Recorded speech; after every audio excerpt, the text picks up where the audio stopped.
Subject में किया है? Sir computer science and engineering.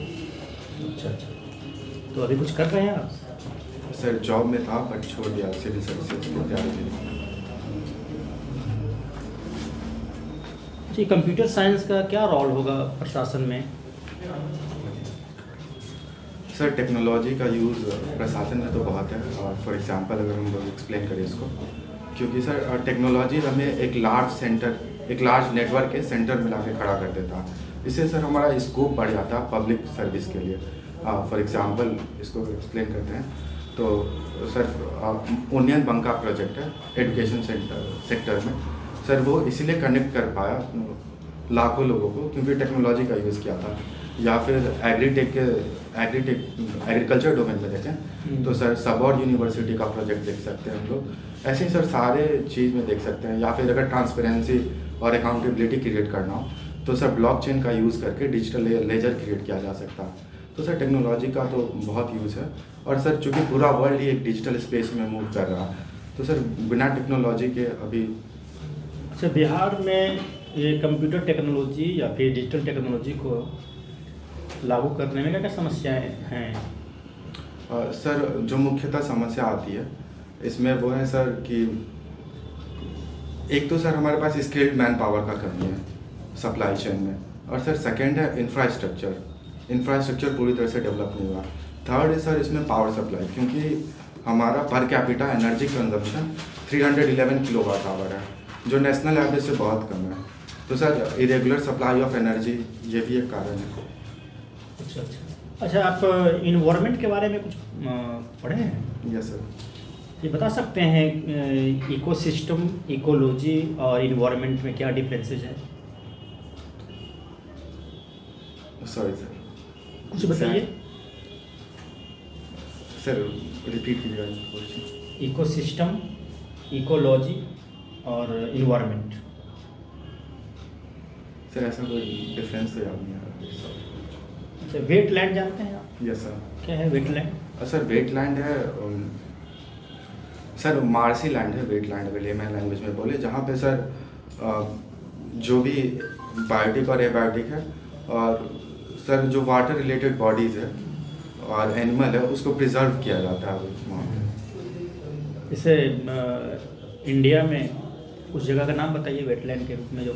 Sir Bihar में ही है, कुशेश्वर स्थान है, या फिर नागी नकटी डैम के पास है, या फिर कांवड़ लेक है, उसको भी अभी वेटलैंड में शामिल किया गया।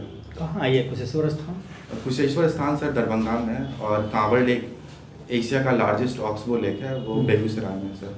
अच्छा अच्छा अच्छा, आपने प्रथम वरीयता बिहार पुलिस सेवा को दिया है? Yes sir. अच्छा, तो बिहार पुलिस सेवा जो आपका सिलेक्शन होगा तो आपकी नियुक्ति किस पोस्ट पर होगी? Sir deputy superintendent of police. क्या कार्य होते हैं डिप्टी सुपरिटेंडेंट ऑफ पुलिस के? सर मॉनिटर करना और सुपरवाइज करना लोअर एडमिनिस्ट्रेशन को। अच्छा बताइए कि जो हायरार्की है यस बिहार पुलिस सर्विसेज की, और इसी हायरार्की में मेट्रो में जो हमारा हायरार्की होता है पुलिस सर्विसेज का, जैसे मुंबई में होता है, इन दोनों में क्या अंतर है? सर दो तरह के सिस्टम है, एक डुअल सिस्टम है और एक कमिश्नरेट सिस्टम है। तो सर डुअल सिस्टम जो बेसिकली वर्क करता है वो सेपरेशन ऑफ पावर पे वर्क करता है, जिसमें लाइसेंस इशू करना या वारंट इशू करना मजिस्ट्रेट का ड्यूटी होता है, और सर पुलिस का ड्यूटी होता है लॉ एंड ऑर्डर को मेंटेन करना। पर जहाँ पे क्विक रिस्पांस ज़रूरत होता है, जैसे मेट्रोपॉलिटन सिटी है, वहाँ कमिश्नरेट सिस्टम बेसिकली होता है, जो जिसमें दोनों हायरार्की के बारे में बताइए। डीएसपी के बाद क्या होगा? सर डीएसपी के बाद बिहार में सर एएसपी आते हैं, असिस्टेंट सुपरिटेंडेंट ऑफ पुलिस, फिर एसपी, उसके ऊपर sir SSP senior superintendent of police, sir उसके ऊपर आते हैं deputy inspector general of police, उसके बाद IGP inspector general of police, उसके बाद सर डीजीपी। हाँ, डीजीपी के पहले भी कुछ होते हैं क्या? आईजी होते हैं सर इंस्पेक्टर जनरल। आईजी और डीजीपी के बीच में सर इसके बाद एडीजीपी। और मेट्रो में कैसे है हायरार्की? मेट्रो में सर जहाँ पे एसपी है वहाँ सर कमिश्नर हो जाता है, लाइक यहाँ पे डीएसपी है वहाँ असिस्टेंट कमिश्नर ऑफ पुलिस हो जाता है। सर ऐसे ही हायरार्की ऊपर जाता है। कन्फर्म नहीं है, याद नहीं है? Sir exactly. तो अच्छा, भारत के नागरिक हैं तो आपके मन में भी नेशनलिज्म तो होगा ही होगा, राष्ट्रवाद तो होगा। भारत के प्रति आपका अपना एक लगाव होगा, है ना, डेडिकेशन, डिवोशन होगा। क्या आप मानते हैं कि भारत को पाकिस्तान पर अटैक कर देना चाहिए? बहुत सारा वहाँ से न्यूसेंस क्रिएट किया जाता है। तो सर वायलेंस किसी भी प्रॉब्लम का सोल्यूशन नहीं है। और sir if you are fighting a monster you have to take special care, otherwise you will also turn into monster. Sir Pakistan हमेशा इंडिया का हॉस्टाइल रहा, पर सर अगर हेनरी किसिंजर को मैं कोट करूँ, सर वो कहते हैं कि there are no permanent friend or foes in foreign policy, only permanent interest. Sir तो इंडिया के इंटरेस्ट में नहीं है, और अगर इंडिया वार जीत भी जाता है तो सर कुछ हासिल नहीं कर पाएगा पाकिस्तान पे अटैक करके। Very good.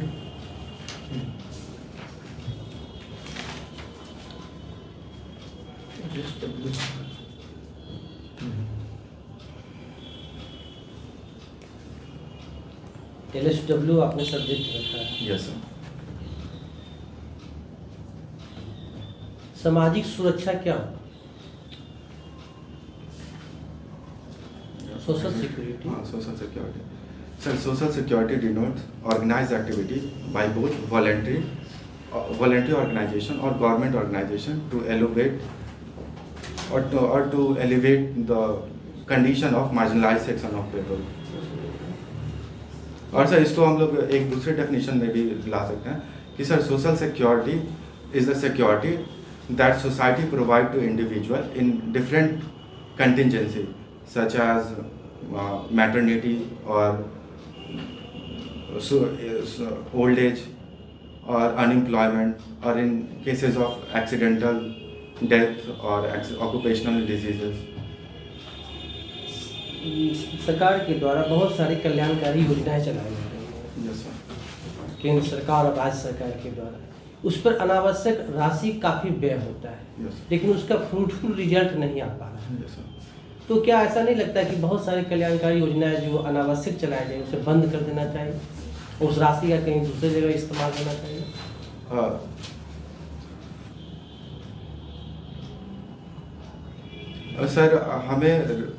सर इसका सोल्यूशन एक ये हो सकता है कि हम लोग उसको बेटर चैनलाइज करें वेलफेयर में। मीन्स अगर हम लोग उसमें ट्रांसपेरेंसी ला दें, लाइक JVM है, जनधन खाता से करके डिजिटलाइज कर दें, तो सर हम लोग एग्जैक्ट बेनिफिशियरी को रीच कर सकते हैं। और सर ये जो लीकेज है सिस्टम का उसको स्टॉप कर सकते हैं। तो सर वो लास्ट माइल कनेक्टिविटी को प्रोवाइड कर सकता है।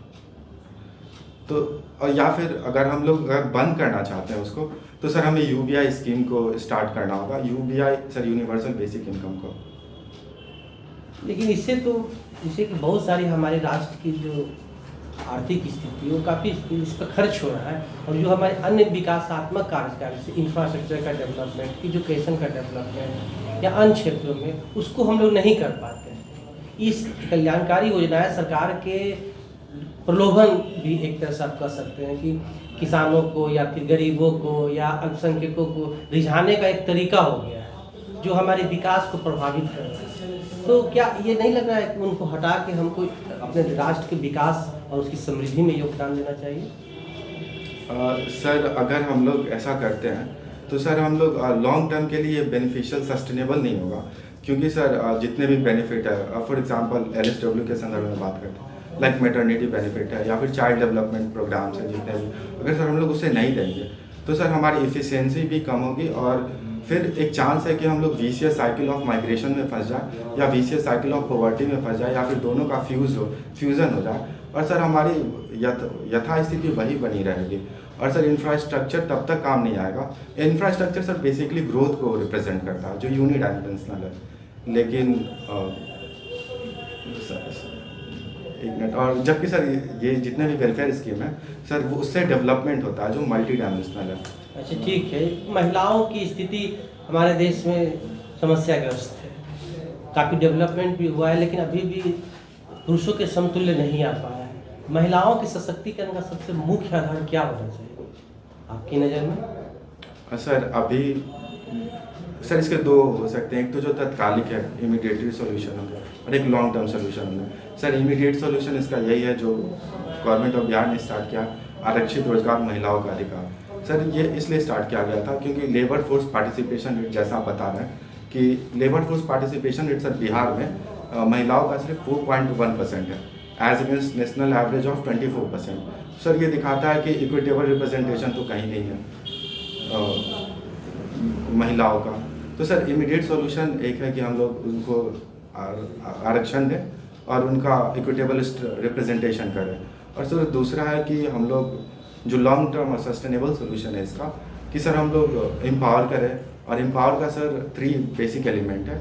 एक है sir social empowerment, political empowerment and economic empowerment, और सर तीनों पे फोकस करके वर्क करना होगा फिर, तब जाके लॉन्ग टर्म हम लोग उसको सुनिश्चित कर सकते हैं। शिक्षा पर हम लोग को ध्यान नहीं देना चाहिए महिलाओं को? हाँ, शिक्षा पे देना चाहिए सर। सर अगर इकोनॉमिक है तो इकोनॉमिक, सर ये मैंने 3 ब्रॉड कैटेगरीज में डिफाइन किया। सर इसके भी माइनर कैटेगरीज बहुत सारे हो सकते हैं। जैसे इकोनॉमिक एम्पावरमेंट की बात किया तो सर इकोनॉमिक एम्पावरमेंट का ही एक कंपोनेंट होगा सर शिक्षा। ठीक।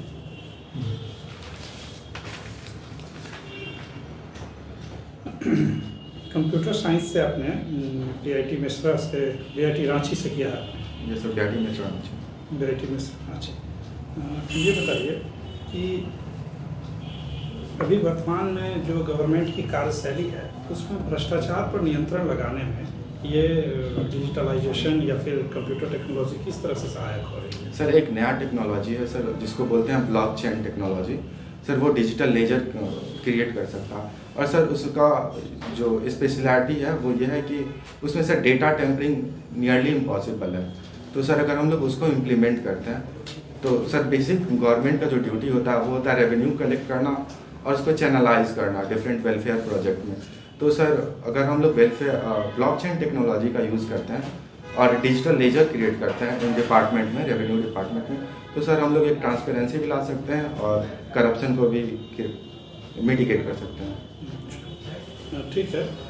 जो ग्रामीण क्षेत्र हैं उसमें चाहे हम जितने भी बात कर रहे हैं, लेकिन हमें तो नहीं दिखता कि ग्रामीण लोग जो हैं इवन मोबाइल भी ऑपरेट कर पाते होंगे। तो फिर हम कैसे मान लेंगे कि ये कंप्यूटर टेक्नोलॉजी जो कि और एलियनेशन फील होगा, विलेज रूरल फोक जो हैं उनको तो और सिस्टम से और एलियनेशन फील होने लगेगा। तो फिर इसके लिए क्या किया जाना चाहिए कि लोग डिजिटली अवेयर बने? सर डिजिटल गैप तो है इंडिया में, और अभी लेकिन सर अभी रीसेंट रिपोर्ट के अकॉर्डिंग 77 करोड़ लोगों के पास मोबाइल नेटवर्क है, पर सर बिहार में वैसी स्थिति नहीं है। बिहार में सर अभी एक रिपोर्ट आया था कोरोना के बाद जिसमें डिजिटल डिवाइड की बात की गई थी, तो तकरीबन 25,000 ऐसे विलेजेस हैं जिसमें अभी भी ब्रॉडबैंड सर्विस नहीं पहुंचा, तो वो लोग थोड़ा एलिनेशन फील करेगा। तो पर उसको सर मिटिगेट किया जा सकता है। गवर्नमेंट के वेरियस सर स्कीम है like digital India machine, digital India mission scheme sir. ठीक है। ये बताइए कि जो लेबर एंड सोशल वेलफेयर आपने पढ़ा है, इंडिया को ग्लोबलाइजेशन का हेल्प नहीं मिल पाया, बिहार में बहुत सारी कंपनियां नहीं आई। इसका क्या कारण ये नहीं है कि हमने कभी भी अपने लेबर फोर्स को वेल इक्विप्ड और वेल ट्रेंड नहीं बनाया? बिहारी का मतलब बिहार से बाहर हो गया है मजदूर, जो हमने कोरोना जो रिवर्स माइग्रेशन में जो लोगों ने देखा अभी कि लोग लौट के जो आ रहे थे और यहीं पर रोजगार की तलाश कर रहे हैं, तो आपको नहीं लगता कि हमारा जो लेबर फोर्स है वो इल ट्रेंड है? तो फिर ऐसी स्थिति में बिहार कैसे डेवलप करेगा? मान लीजिए आप इंफ्रास्ट्रक्चर कुछ भी दें, टैक्स बेस कैसे बढ़ेगा? कितना भी डिजिटलाइजेशन कर दे, टैक्स बेस कैसे बढ़ेगा? क्योंकि वो तो मजदूर व्यक्ति है, घर छोड़कर जा रहा था, अब यहाँ आते उसकी इनकम ऐसी तो नहीं हो जाएगी कि वो टैक्स पे करने लगे। तो ऐसा तो इतना बड़ा बर्डन लेकर के कोई भी स्टेट कैसे अपने आप को डेवलप करेगा? लेबर फोर्स के बारे में बतलाइए सर आपका क्वेश्चन। हाँ, मेरे कहने का मतलब है कि पूरे बिहार को आपको डेवलप करना है, एक है। दूसरा है कि आपको लेबर फोर्स को आपको डेवलप करना है, जो कि जाहिर है यहाँ रोजगार नहीं मिल रहा था तभी तो वो वहाँ गए थे, वहाँ वो अनस्किल्ड लेबर फोर्स था। तो यहाँ आने के पश्चात इतने बड़े लेबर फोर्स को कैसे एकोमोडेट करेगी ये इकोनॉमी, जबकि ये खुद बहुत लैगिंग इकोनॉमी है? सर जैसा मैं इस क्वेश्चन को समझ पाया कि जो रिवर्स माइग्रेशन से लेबर फोर्स आया है उसको कैसे एकोमोडेट करेंगे इकोनॉमी में, ये क्वेश्चन है सर। इसका भी सर 2 अप्रोच है। एक तो इमीडिएट सॉल्यूशन जो अभी आए हैं उनको इमीडिएटली जॉब चाहिए। और सर इसका जो एक लॉन्ग टर्म सोल्यूशन कि यहीं पे वो लोग लेबर फोर्स रहें और उनका स्किल डेवलपमेंट करके उनका टैक्स पे, जैसा आप बताया कि उनका इनकम इंक्रीज़ करना है। तो सर जो इमीडिएट सॉल्यूशन था उसके लिए सर गवर्नमेंट ने वेरियस स्टेप उठाए, जैसे प्रधानमंत्री गरीब कल्याण रोजगार योजना। उससे सर उसका इमीडिएट रिक्वायरमेंट फुलफिल होता है। और सर लॉन्ग टर्म के लिए हमें सर इंडस्ट्रियलाइजेशन बढ़ाना पड़ेगा बिहार में, जिसका इनॉर्मस पोटेंशियल है। जैसे अगर सर मैं एग्जांपल देके इसे एक्सप्लेन करना चाहूँ तो सर जैसे अभी सर एक कॉमन एग्जांपल लेते हैं सर, जैसे लेदर टेक्नोलॉजी है। तो सर बिहार में CLRI के रिपोर्ट के according, CLRI sir central leather research institute के रिपोर्ट के according sir Bihar annually sir 5.07 million bovine Heights को प्रोड्यूस करता है। लेकिन सर हमारे पास इनफ लेदर टेक्नोलॉजी नहीं है, तो इसीलिए सर हमारा रॉ मटेरियल और फिर हमारा लेबर फोर्स दोनों माइग्रेट करता है जहाँ पे लेबर टेक्नोलॉजी है, लाइक कैलकाटा या कानपुर, दोनों जगह। तो सर इसको भी मिटिगेट करने के लिए government of Bihar in collaboration with Bata is establishing leather. किस देश की कंपनी? Switzerland sir. ठीक है, चेक रिपब्लिक की है। स्विट्जरलैंड में भी इसका प्लांट है और बाटा ने कनाडा में, हिटलर के टाइम में कनाडा शिफ्ट कर दिया था। एक बात बताइए, आपने पेंटिंग लिख रखा है अपने हॉबी में, किस तरह की पेंटिंग बनाते हैं आप? सर ऐसा स्पेशलाइज नहीं है सर, हर तरह के पेंटिंग सर। बेसिकली रुझान मेरा मधुबनी पेंटिंग की तरफ। मधुबनी पेंटिंग की तरफ। मधुबनी पेंटिंग में किस थीम और किस चीज़ को यूज़ किया जाता है? किस चीज़ से पेंटिंग बनाते हैं और किस थीम पर पेंटिंग बनाते हैं? सर अगर हमारा कैनवास बड़ा है और जैसा जो ट्रेडिशनल इसके पेंटर्स हैं वो सर नेचुरल कलर को यूज़ करते थे, पर सर अभी मॉडर्न में ये लोग सिंथेटिक कलर भी यूज़ करते हैं। अच्छा, थीम क्या होता है? सर इसका जो मेन फिलॉसफी है मधुबनी पेंटिंग का सर वो डुअलिज्म पे बेस्ड है। सर उसका मीनिंग है कि life is only fulfilling when we embrace the dualities of it, like joy and sorrow, life and death, male and female together. और सर ये इसके पेंटिंग में दिखता भी है। जो ट्रेडिशनल पेंटर्स हैं लाइक सर सीताराम का पेंटिंग, सर मेल और फीमेल को एक साथ दिखाने का कोशिश किया जाता है। और वैसे ही सर प्लानिटरी सिस्टम बनाते हैं हम लोग, तो उसमें ऑस्पिशियस ओकेजन जैसे चाइल्ड बर्थ पे हम लोग प्लानिटरी सिस्टम बना रहे हैं, तो सर उसमें एक इंग्रेडिएंट ये भी होगा कि हम लोग डेथ को भी उसमें डेमोन्स्ट्रेट करें। तो सर डुअलिज्म से फुलफिल होता है। Okay, very good. अच्छा बताइए कि आपने कंप्यूटर साइंस किया है, जाहिर है कि आपका ह्यूमैनिटी पेपर और सोसाइटी से बहुत दूर दूर का सर थोड़ा भी रिश्ता नहीं रहा होगा, और इधर आपने LSW भी पढ़ा है। Yes sir. किसी योजना को लागू करने के दौरान आप किन किन बातों का ख्याल रखेंगे बिहार के परिप्रेक्ष्य में? बताइए कि कैसे आप योजनाओं को लागू करेंगे? सर LSW सर एक ऐसा सब्जेक्ट है जो तकरीबन 80% ऑफ द पॉपुलेशन को बिहार के संदर्भ में सर कवर करता है, क्योंकि सर ये लेबर लेजिस्लेशन है इसमें, फिर वीमेन वेलफेयर और वीमेन एम्पावरमेंट के लिए, और चिल्ड्रन, सर ये टोटल मिला के 80% होता है। लेकिन सर अभी बेनिफिट लोगों तक, लास्ट माइल कनेक्टिविटी अभी भी पॉसिबल नहीं है, इसमें हो नहीं पाया सर। वो है लैक ऑफ टेक्नोलॉजी की वजह से। और सर वेरियस लेजिस्लेशन है, सोशल लेजिस्लेशन है, लेबर लेजिस्लेशन है, लेकिन सर बेनिफिट अभी भी लोगों को कम ही मिलता है। और वो है सर कि डिजिटलाइजेशन नहीं होने के कारण अभी भी ये लोग आर्केइक फाइलिंग सिस्टम को यूज़ करता है, which is subject to manipulation. और सर ऑफन एम्प्लॉयर उसको यूज़ करता है इन डिसएडवांटेज ऑफ एम्प्लॉय।